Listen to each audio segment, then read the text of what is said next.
Hello नमस्कार दोस्तों, कैसे हैं आप सब। आशा करता हूँ आप सब बहुत अच्छे होंगे। तो चलिए शुरू करते हैं। आज हम पढ़ेंगे कक्षा 9 की गणित की किताब जो डॉक्टर मनोहर द्वारा लिखी हुई है, एनसीईआरटी बेस्ड है, ठीक है। तो इसमें आप सब जितने भी कक्षा 9 के विद्यार्थी हैं वो पढ़ना शुरू करेंगे हमारे साथ में, और हम ऐसे ही रोज़ एक एक वीडियो बना करके डालेंगे, ठीक है। हर एक पाठ और हर एक प्रश्नावली को लेकर के चलते हैं, ठीक है। तो हम चलेंगे पहला सवाल, देखते हैं पहला सवाल। कक्षा 9 की गणित डॉक्टर मनोहर द्वारा लिखी हुई किताब को पढ़ेंगे, ठीक। प्रश्नावली पाठ 1 की प्रश्नावली 1A, ठीक है। इसका पहला सवाल ये है, 20 और 40 के बीच समस्त धन पूर्णांक लिखिए। 20 और 40 के बीच समस्त धन पूर्णांक लिखने हैं, ठीक। अब हमें देखिए, आप सबको कक्षा 9 में पहुँचे हैं तो सम संख्याएँ, विषम संख्याएँ ये तो पता ही होंगी, ठीक है। धन क्या होता है, ऋण क्या होता है। अगर नहीं पता है तो चलिए हम बता देते हैं एक बार के लिए। सम क्या होता है। सम बेसभी संख्याएँ होती हैं। सम बेसभी संख्याएँ होती हैं। बेसभी संख्याएँ होती हैं। बेसभी संख्याएँ जो दो से विभाजित हो जाती हैं। 2 से विभाजित हो जाती हैं, ठीक है। 2 से विभाजित होती हैं, ठीक। अच्छा, सम तो पता चल गया। विषम तो सबको जानकारी होगी। विषम बेस संख्याएँ जो 2 से विभाजित नहीं होती हैं। पूर्णांक लिखते हैं। धन पूर्णांक बेसभी संख्याएँ जो नेगेटिव में नहीं है, ठीक है। ये चलिए यहाँ तक हम अब आगे सवाल करते हैं। सवाल में क्या है, 20 और 40 के बीच समस्त 20 और 40 के बीच 20 और 40 के बीच है ना, 20 और 40 के बीच में जो भी संख्याएँ आएंगी वो सभी धन पूर्णांक होंगे। लेकिन उन्होंने पूछा सम धन पूर्णांक, तो सम धन पूर्णांक सम संख्याएं जो 2 से विभाजित होंगी, ठीक है। 20 के बाद में कितना आता है, 22 2 से कटेगा। 22 के बाद में 23 नहीं कटेगा, 24 कटेगा, 25 नहीं कटेगा, 26 कटेगा, 27 नहीं कटेगा, 28 कट जाएगा, है ना। 29 नहीं 30 कटेगा। फिर ऐसे ही 32, 34, 36 और 38, ठीक। तो ये बीच वाली जो भी हैं ये क्या हैं, सभी समस्त धन पूर्णांक हैं, ठीक। यही हमारा उत्तर हो जाएगा, ठीक।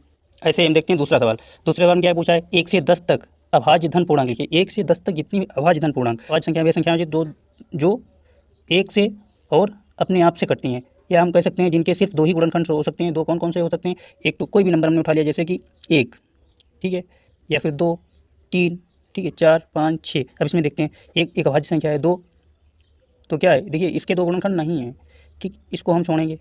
इसको देखते हैं, इसके कौन कौन गुणनखंड, एक होगा और एक 2 होगा, और इसके भी 1 होगा और एक 3 होगा, इसके अलावा कोई नहीं हो सकता। इसके देखते हैं, इसका 1 भी होगा, 2 भी होगा और 4 भी होगा, है ना।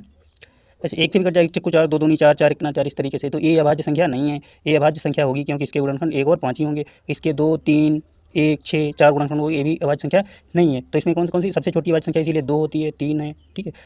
इस तरीके से कहेंगे। फिर तो हम देखते हैं 1 से 10 तक अभाज्य धन पूर्णांक जितने भी हैं, अभाज्य धन पूर्णांक 1 से 10 तक। फिर बाद में आता है 2, 3, 5, ऐसे ही 7।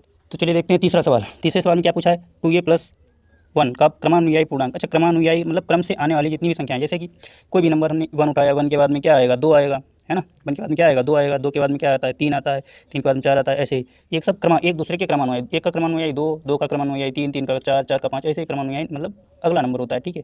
इससे हमें पता लगता है 1 में 1 जोड़ते हैं तो क्या हो जाता है, 2 आता है। ऐसे ही 2 में 1 जोड़ेंगे तो क्या आ जाएगा, 3 आ जाएगा। ऐसे 3 में 1 जोड़ेंगे तो क्या हो जाएगा, 4 आ जाएगा। 4 में 1 जोड़ेंगे क्या हो जाएगा, 5 आ जाएगा, है ना। कितना आ जाएगा, 5। ये हमारे क्या होंगे, क्रमानुयायी। क्रमानुयायी कैसे लगाते हैं, एक जो भी नंबर का क्रमानुयायी पूछा जाएगा उसमें 1 जोड़ देंगे, ठीक है। तो हम क्या करेंगे, इसमें 2a+1 में क्या करते हैं, 1 ऐड कर देते हैं, ठीक है।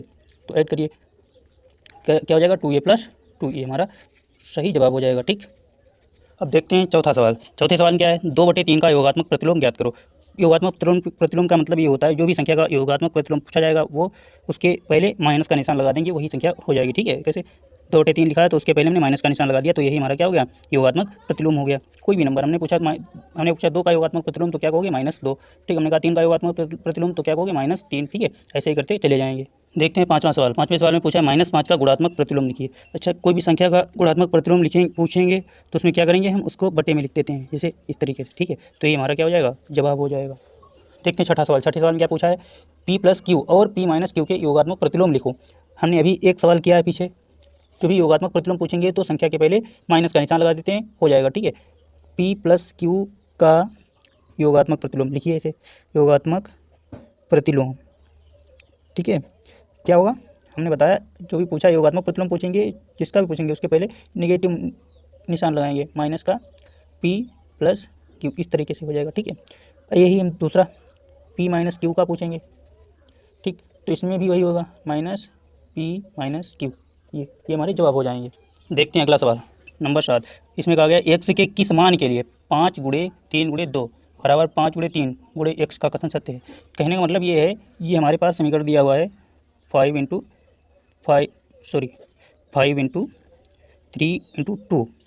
इक्वल टू क्या है 5/3 ये है।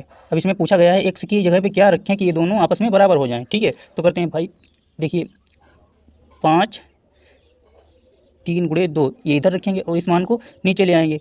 ठीक है, इसको हम नीचे लाते हैं 5/3 ऐसे कर सकते हैं। फिर बाद में x का यही मान में पता करना। देखिए क्या होगा, 5 से 5 कट जाएगा। ठीक है, तो यहाँ बचा 3/2/3, 3 से 3 कटेगा, बचेगा क्या x यहाँ पे कुछ बचा है, 2 बचा है, तो 2 x का मान कितना हो जाएगा 2, यही हमारा क्या हो जाएगा राइट जवाब हो जाएगा, आंसर सही हो जाएगा। तो x की जगह पे हम जब 2 रखेंगे तो ये दोनों आपस में बराबर हो जाएंगे। ऐसे भी देख सकते थे, 5 यहाँ पे, 5 यहाँ, 3 यहाँ, 3 यहाँ है। ठीक है, यहाँ 2 है, यहाँ x है, x की जगह पे 2 लिख सकते थे। ठीक, या फिर ऐसे ऐसे काट सकते थे। ठीक है, देखते हैं अगला सवाल है 8 नंबर। पूर्णांकों में ऐसी कौन सी संख्या है जो स्वयं की योज्य प्रतिलोम होती है? तो याद रखेंगे, इसको हम कहते हैं जीरो। जीरो एक ऐसी संख्या है जो स्वयं की योज्य प्रतिलोम है। ठीक है, ये हमारा राइट जवाब होगा। देखते हैं अगला 9वां सवाल। इसमें क्या है, यदि a एक समधन पूर्णांक है तो बताइए कि संख्या a - 1 और a + 1 सम है या विषम, ये बताना है। ठीक है, तो पूछा ये गया सवाल हमारे पास ये है, a - 1 इंटू में a + 1। ठीक है, तो यहाँ पूछा गया ये जो है ये एक समधन पूर्णांक है। क्या है, धन पूर्णांक तो है ये, ऊपर से सम है। सम मतलब जो संख्याएं 2 से विभाजित होती हैं, जैसे 2 4 6 8 है ना। तो हम यहाँ पर इसको मिनिमम नंबर 2 ही मान लेते हैं। ये की जगह 2 रखेंगे तो क्या होगा 2 - ये और 2 + 1। ठीक है, तो क्या होगा आगे, 2 से 1 जाएगा, कितना बचेगा 1 बचेगा। ठीक, और इधर 2 में 1 जोड़ेंगे क्या हो जाएगा 3 हो जाएगा। इन दोनों की गुणा करेंगे। ठीक, 3 1 ना क्या होता है 3, कहने का मतलब, या हम फिर एक की जगह जैसे 2 की जगह 4 रख लें, 4 रखेंगे और 4 के 4 से 1 और 4 और 1 ये कर देंगे तो क्या होगा 4 से 1 गया 3, 3 यहाँ पे 4 1 5, 3 और 5 यहाँ 3 बचेगा, यहाँ पे 5 हो जाएगा। 3 और 5 गुणा करेंगे तो इंटू होता है ना, गुणा करेंगे तो कितना आएगा यहाँ पे 15 आएगा। ऐसे ही, या फिर सम है, सम 2 4 6 रख लें। चलिए ठीक है, 6 रख कर देखते हैं तो क्या होगा 6 से 1 गया 5, 6 और 1 7, क्या 7 × 5 = 35 होगा। कहने का मतलब यहाँ पर समधन पूर्णांक कोई भी रखेंगे तो क्या हमेशा क्या आएगा विषम आएगा। तो क्या आएगा सम नहीं विषम आएगा। ठीक है, तो इसका राइट जवाब क्या होगा हमारा विषम, ये हमारा राइट जवाब होगा। देखते हैं अगला सवाल। अगले सवाल में क्या है, सवाल नंबर 10। यहाँ पे पूछा गया संख्या रेखा पर 5 और 7 का योग लिखिए। संख्या रेखा पता होनी चाहिए सबको। यहाँ 0 होता है। ठीक है, यहाँ इधर के जितने भी नंबर होंगे वो सब माइनस में जाएंगे, जैसे -1 -2 -3।